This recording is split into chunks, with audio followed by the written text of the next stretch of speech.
تو آپ نیت کر لیں کہ میں اسے زکوٰۃ دے رہا ہوں، اگر خدا نہ خواستہ اس نے واپس کر دیا ہے تو پھر آپ پکڑ کسی اور کو دے لیجیے گا، آپ اپنے پاس نیت کر لیں۔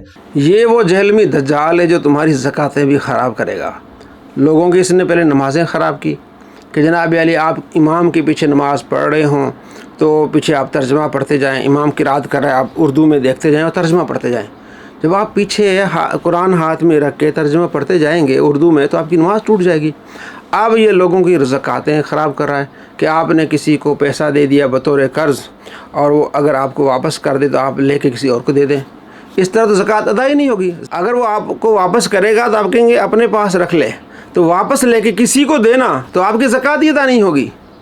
یہ جہلمی دجال جو ہے نا کس طرح لوگوں کو جو ہے سکھا رہا ہے مسئلے، اور کہتا جناب مجھے کہتے ہیں کہ یہ جاہل ہے۔ بھئی جاہل تو ہے، کس طرح لوگوں کی زکاتیں خراب کر رہا ہے یہ، ایسے جاہلوں سے آپ نے بچنا ہے۔